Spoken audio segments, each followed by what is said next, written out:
Janeiro, a Unirio, está situada, em sua grande maioria no momento, num terreno que tem a tradição de ter pertencido à querida e saudosa Faculdade de Medicina da Praia Vermelha da Universidade do Brasil. E que, lamentavelmente, no período da Revolução, foi demolida, mas que em tempo resgatou-se pelo menos o espírito universitário da educação, da ciência e da cultura, onde grande parte está aqui localizada neste terreno. Vossa Excelência, ao sair, verá uma área naturalmente ainda a ser construída. E é meta dessa administração integrar perfeitamente num campus único o Instituto Biomédico, que recebe cada ano mais de 1.200 alunos das áreas de medicina, enfermagem, nutrição e ciências biológicas, na sua área biologia e na sua área biomedicina. Portanto, ela como universidade tem 33 anos apenas, mas ela é integrada por faculdades ou escolas, muitas as mais antigas do país e outras entre as mais antigas do país, que estavam isoladas, foram congregadas numa federação e posteriormente transformada em universidade. Conheci Vossa Excelência, não sei se Vossa Excelência se recorda, na posse do nosso querido presidente Lula, tendo sido apresentado pelo deputado Vivaldo Barbosa, que é professor nesta universidade da Escola de Direito. E desde já, desde aquele momento, passei a admirá-lo. E não vão aqui palavras apenas de elogio, mas vão do coração, pela sua simplicidade e pela sua coerência. E, posteriormente, assistindo a alguns pronunciamentos de Vossa Excelência, vi que realmente Vossa Excelência é caracterizado pela grandeza, pelos dons de oratória e pelo profundo conhecimento da ciência e tecnologia. O ministro Roberto Amaral, desde estudante, mostrou pendores para a política, porque foi vice-presidente da UNE. Cientista político, advogado, escritor e professor universitário, é autor de várias publicações no campo do direito, das ciências políticas e das comunicações. Dedica-se também à literatura de ficção, sendo suas as obras No A Noite Mais Longa, Limites e Viagens. Fundou o Centro Brasileiro de Estudos Latino-Americanos, o CEBEL, juntamente com o saudoso Darcy Ribeiro, Antônio Wais, Herbert de Souza e Betinho, Jorge Wertheim, representante da Unesco, este ainda entre nós, e Regina Gualdo. Sempre foi fiel aos seus inúmeros amigos e companheiros, privando da sua amizade e cultivando a sua memória. Entre muitos, poderíamos citar, além de Antônio Wais, Mário Alves de Souza Vieira e Evandro de Lins e Silva, entre outros ilustres brasileiros com quem conviveu. Das inúmeras sociedades a que pertence, podemos destacar a OAB, o Instituto dos Advogados do Brasil, a International Sociological Association, a International Political Science Association e a International Association of Judicial Methodology. Atualmente é vice-presidente do Partido Socialista Brasileiro, tendo sido um dos seus fundadores. À pasta da Ciência e Tecnologia, o senhor ministro de Estado, Roberto Amaral, dedica toda a sua serenidade, a sua experiência e o seu conhecimento. Integrando o governo Lula, caracterizado por ser um governo de mudanças e que não é apenas o resultado de uma eleição, mas que representa as lutas de há muito contra a exclusão social, contra a fome e contra o analfabetismo, visando ainda a construção integral da cidadania do nosso povo e de uma nova sociedade. Gostaria de informar, senhor ministro, pediria que Vossa Excelência transmitisse ao senhor presidente que a Unirio, desde o início, está integrada nesses programas, já com vários eventos programados, e que está engajada perfeitamente, como existem faixas, mesmo antes que esses programas fossem completamente solidarizados, a nossa universidade já se integrou perfeitamente nesses objetivos primordiais do governo. Tomo a liberdade, para não me alongar, de citar de enunciar algumas citações dos seus artigos e dos seus discursos de posse no Ministério da Ciência e Tecnologia, que eu tive a oportunidade e a honra de assistir. Nosso país não conhecerá alternativa ao subdesenvolvimento se não investir em conhecimento, ou seja, em educação, cultura, ciência e tecnologia. Da Revolução Industrial emergiram, seja precoce, seja tardiamente, os atuais países ricos do chamado Primeiro Mundo, caracterizados exatamente por economias de alto padrão tecnológico. A ciência e a tecnologia, isto é, o conhecimento usado politicamente, comanda a hierarquização dos povos. O desenvolvimento tecnológico, o que é a mesma coisa, a inovação continuada, é uma forma de expressão da ciência aplicada. Segundo o senhor ministro, permite-me, pois, o truísmo. Não há ciência aplicada se previamente não há ciência.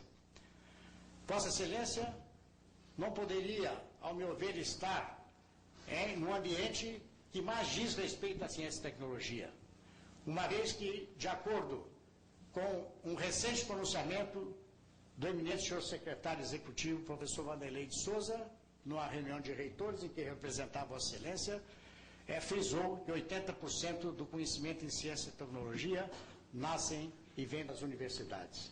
Com a palavra, o excelentíssimo senhor ministro de Estado da Ciência e da Tecnologia, professor Dr. Roberto Amaral, que honra e dignifica a Universidade do Rio de Janeiro com sua presença, proferindo esta aula magna. Muito obrigado.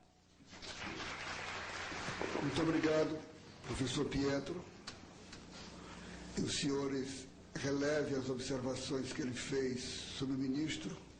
Ele deixou de ser cientista para que o coração falasse mais alto. Professor, recordou-me o nosso reitor um dos momentos mais honrados da minha modestíssima biografia, que foi minha vida de estudante, de elite estudantil e de vice-presidente da União Nacional dos Estudantes, gloriosa UNE. Isso faz uma ligação com o ambiente em que nós estamos aqui. Essa sala chama-se, este auditório foi batizado de Paulo Freire, que eu conheci como vice-presidente da UNE, ainda no Recife, visitando o movimento de cultura popular, um movimento que precisa ser resgatado, e quando ele ensaiava os primeiros passos, não vou dizer o ano, quando ele ensaiava os primeiros passos para o seu projeto revolucionário de alfabetização. As citações não são forçadas, porque os dois momentos se reencontram. O projeto do governo do presidente Lula, o governo de mudanças, é o reencontro com as ideias de Paulo Freire que foram rompidas por uma tragédia histórica em nosso país.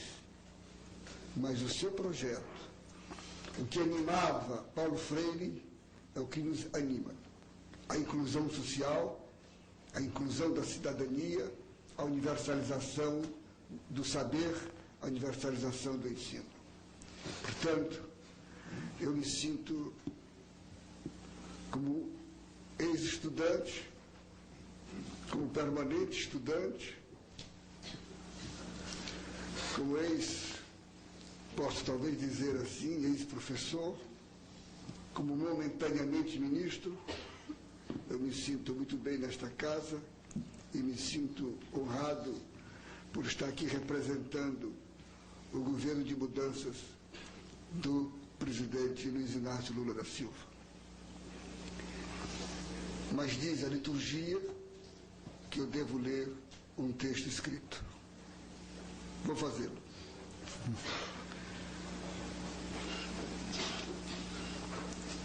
Já de início, agradeço à direção desta universidade o convite. Nesta universidade formou-se uma de minhas filhas, o convite para participar deste evento e falar, em nome do governo do presidente Luiz Inácio Lula da Silva, sobre a política de ciência e tecnologia adotada pelo seu governo de mudanças. Professor universitário, há longos anos partícipe desta comunidade, sei da força e da carga de significação de suas instituições e dos seus símbolos. As considerações que aqui farei não configuram exatamente uma aula magna, na tradição medieval do termo, nem mesmo uma aula inaugural, que não se pretende maior que outras, que não se realiza sob o clima autoritário do Magister Dixi. Tão pouco impõe ao auditório a presença de alguém que transporta a grande verdade a ser revelada. É, antes de tudo, um chamamento ao debate.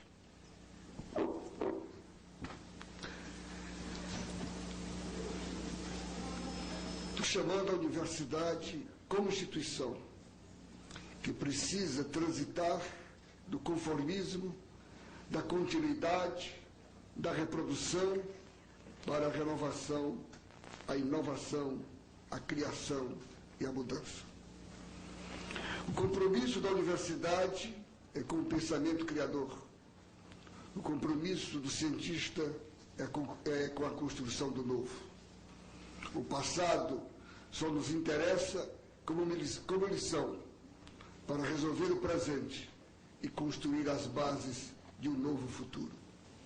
A dúvida como método especulativo e como instrumento de trabalho.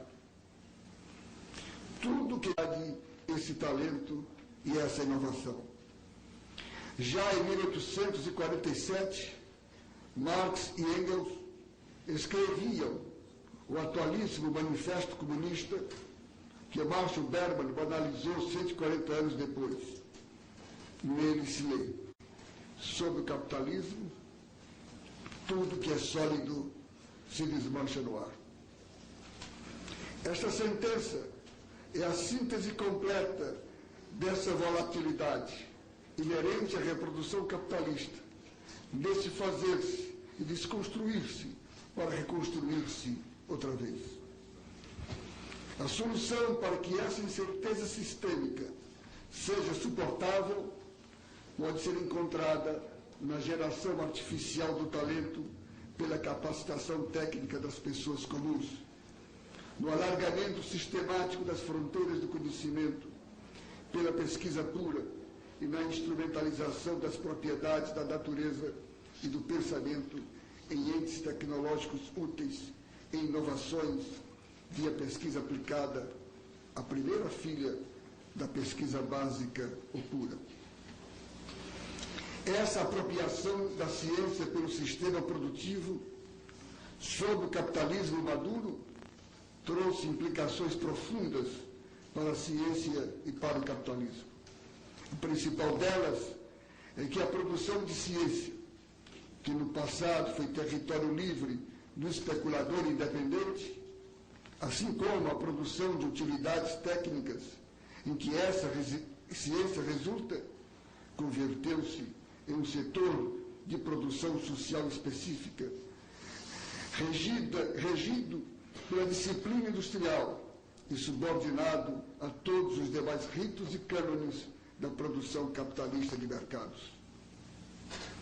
Qualquer tecnologia, sirva ela para fabricar sorvete, adestrar pessoas no domínio de línguas, ou construir satélites artificiais, ou industrializar o genocídio, como ocorre hoje no Oriente, é mercadoria para o bem ou para o mal.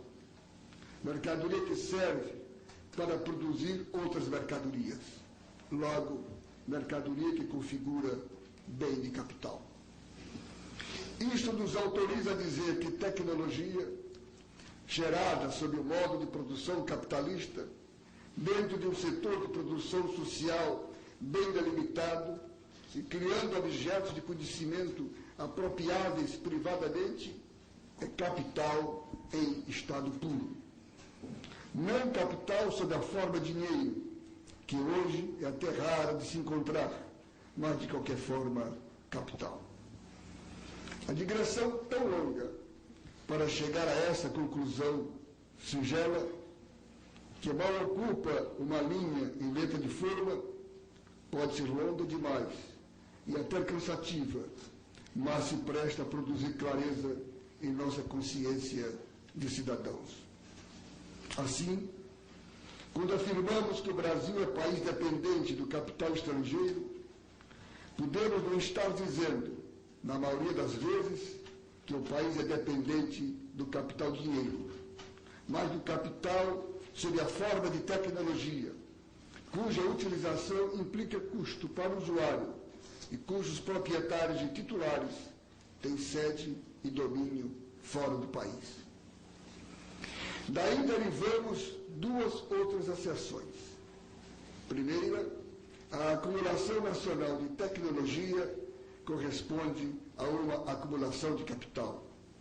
E segunda, o desenvolvimento nacional depende, no que diz respeito à ação do Estado, de uma política nacional de desenvolvimento científico e tecnológico voltada para as demandas sociais do país. Se permanecer dependente ad eterno do capital tecnológico externo, o país terá, no mundo, o desenvolvimento que conseguir alcançar no marco das restrições impostas desde o estrangeiro. Não terá necessariamente o desenvolvimento que seu povo precisa e quer. O setor de atividade econômica, que nos últimos 250 anos arrastou e deu formato à sociedade ocidental, foi a indústria. E a mercadoria industrial que acabou se tornando a essência do industrialismo, embora diante do senso comum não seja, por óbvio, a de maior visibilidade, é a tecnologia. País de industrialização tardia, nada espanta que o Brasil seja também um produtor mercantil tardio do capital tecnológico. E tardio também no incorporar aos seus valores culturais a noção de que a pesquisa aplicada conforma um setor de produção social economicamente valorável, não uma geradora de erudição científica pura e simples, e que a acumulação de tecnologia é, para todos os efeitos, uma forma de acumulação de capital. A mais efetiva, aliás, para fins de aceleração do desenvolvimento nacional. A criação dessa cultura, que valoriza e favorece o desenvolvimento científico e tecnológico, inseparável do desenvolvimento econômico e social do país, é objeto de uma política de Estado no Brasil, a Política Nacional de Ciência e Tecnologia. Ao Ministério da Ciência e Tecnologia cabe, na liderança da comunidade científica e tecnológica brasileira, formular, propor e coordenar a execução dessa política. Quais fundamentos e prioridades conferem significado social à Política Nacional de Ciência e Tecnologia, é o que discutiremos a seguir. A Política Nacional de Ciência e Tecnologia funda-se em demandas e carências brasileiras, estruturais e conjunturais, reveladas pela sociedade e pelo Estado, através dos vários mecanismos de participação democrática de que dispomos hoje, como os movimentos sociais, as organizações da sociedade civil, os sindicatos, os partidos políticos, o Congresso, dentre outros. A política brasileira de CIT, liderada, como disse, pelo Ministério da Ciência e Tecnologia, é estratégica para o governo do presidente Luiz Inácio Lula da Silva e para o país, na medida em que um dos seus compromissos fundamentais é a retomada do crescimento da economia nacional. Crescimento que nada significa por si só, mas sim pelo fato de que é requisito necessário para a expansão do emprego, a melhoria da distribuição de renda e a elevação geral da qualidade de vida dos brasileiros. E assim, enunciamos o primado orientador de nossa política, sua fundamentação ética. No governo do presidente Lula, o complexo ciência e tecnologia não constitui um fim em si, uma categoria autônoma que se justifica e se autoabona, percebe. Ao contrário, ela persegue fundamentos humanistas e encontra justificativa tão só em um quadro de valores.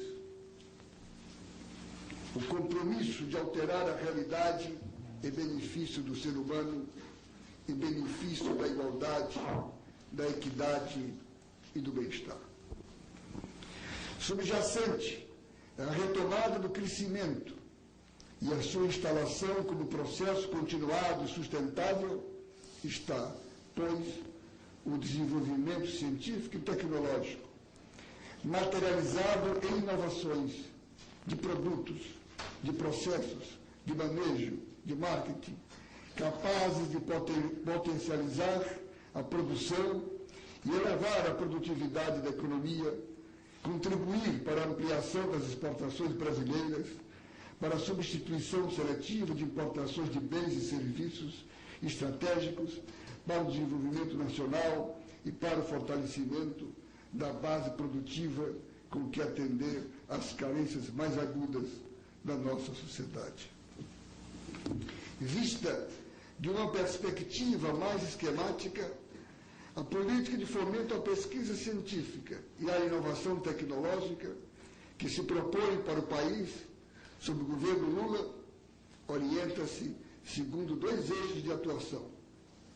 O estratégico, que busca assegurar a soberania política do Brasil, reduzir significativamente a dependência tecnológica do país em relação aos países desenvolvidos e garantir sustentabilidade técnica ao desenvolvimento nacional a médio e longo prazo.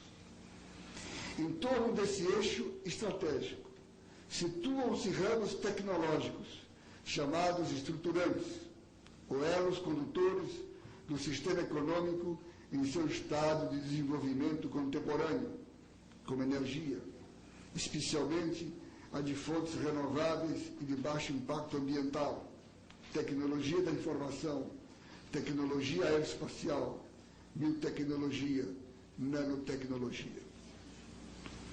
No segundo eixo, de natureza ainda mais pragmática, procura-se apoiar, através de inovações baseadas no conhecimento científico, os programas de governo voltados para o atendimento às carências sociais mais imediatas do sistema produtivo e da sociedade brasileira, refletidas nas prioridades definidas pelo programa do governo de mudança do presidente Lula.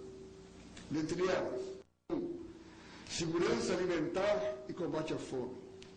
2.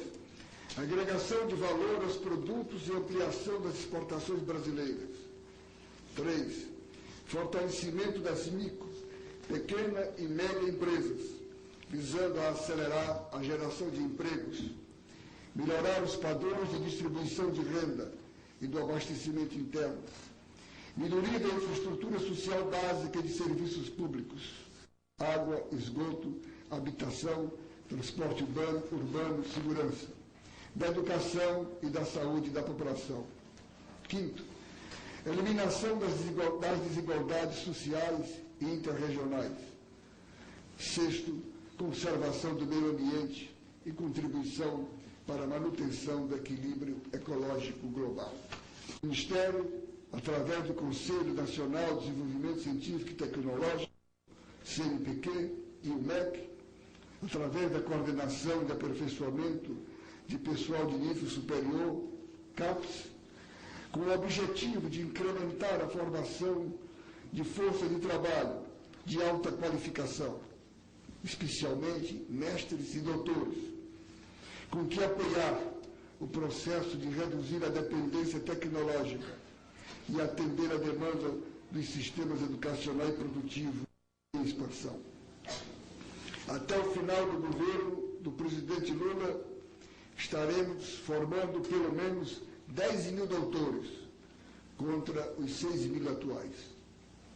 Com esse propósito, já nos primeiros 30 dias de atuação deste governo, foi ampliado em cerca de 4.500 o número de bolsas de pesquisa e de docência concedidas pelo CNPq. Essas bolsas estão sendo objeto de estudo orçamentário financeiro, visando a atualização dos seus valores reais, irresponsavelmente congelados há 7 anos, bloqueando a formação de novos cientistas.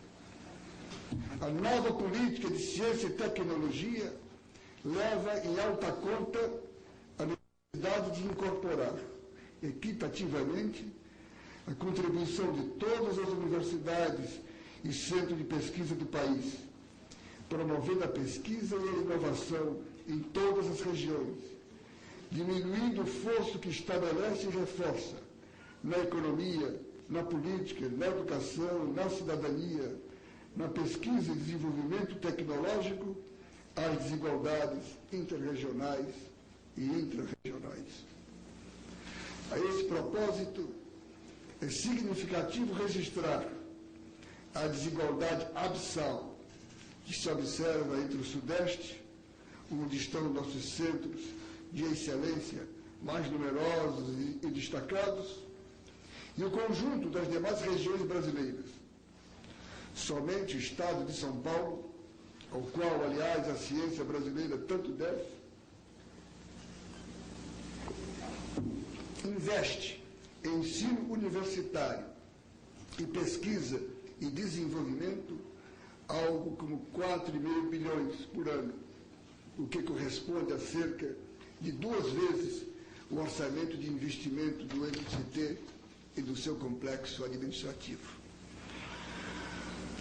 O esforço de investimento que essa política requer não pode ficar apenas ao encargo do poder público, que hoje responde por cerca de 80% dos recursos aplicados em ciência e tecnologia.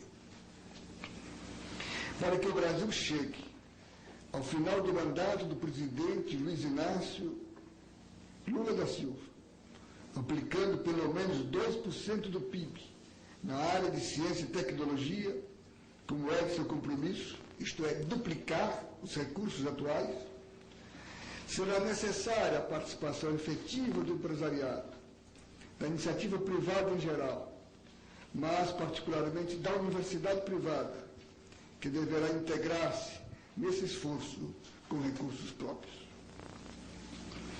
O compromisso do governo e da sociedade brasileira, que a política de desenvolvimento científico e tecnológico pressupõe, não pode prescindir de uma nova estratégia de proteção do produto nacional. Estratégia que não reabilitará fórmulas já esgotadas, como sistemas de incentivos fiscais, reservas de mercado ou outras formas de construção de cartéis de atraso. A proteção de que estamos falando, até com alguma licença de linguagem, baseia-se em esforço lícito de atribuição de qualidade e competitividade aos produtos brasileiros, mediante o desenvolvimento tecnológico, de modo a atender à demanda nacional efetiva ou reprimida por produtos, bens e insumos que ainda importamos por falta de capacidade instalada para criá-los no país. É o caso, dentre outros, de bens das indústrias aeroespacial e de microeletrônica, responsável, esta última, em 2002, por um déficit de 8 bilhões de dólares em nossa balança de pagamentos. Precisamos também superar a timidez colonial de colonizados e assumir na América do Sul o papel que os irmãos hispano-americanos nos cobram. Além de aprofundar nosso intercâmbio com a Argentina, é dever do Brasil colaborar com os demais países do subcontinente, inicialmente com os integrantes do Mercosul, colaborando no desenvolvimento científico e tecnológico. Um dos instrumentos dessa política de cooperação bem pode ser uma política de vagas dos nossos cursos de mestrado e doutorado e de bolsas de pesquisa. Nossa preocupação com a América do Sul e com os povos irmãos da África, depredada desde sempre pela guerra estimulada, arrasada pela fome e pela AIDS, não afasta nem substitui o fortalecimento de nosso intercâmbio tradicional com os Estados Unidos, com a França, com a Alemanha, para só mencionar os mais destacados países desenvolvidos com os quais mantemos tradicionais linhas de cooperação científica e tecnológica. Estamos avançando no fortalecimento do intercâmbio com esses países. Estamos igualmente desenvolvendo novas parcerias com Israel, particularmente na transferência de tecnologia sobre o semiárido. A Espanha, com quem estamos trabalhando em projeto de defesa da latinidade. Finalmente, o grande desafio ao MCT e à nova política de ciência e tecnologia é este: trabalhar o presente e instrumentalizar-se para o futuro. Atualizar, contribuir para o atendimento às carências sociais brasileiras e, ao mesmo tempo, antecipar os caminhos que deveremos trilhar amanhã. Tudo isto para que nossos sucessores não tenham que lamentar o tempo perdido, como às vezes ainda fazemos agora, embora nosso lamento induza a ação e não o conformismo ou a quietude. Muito obrigado.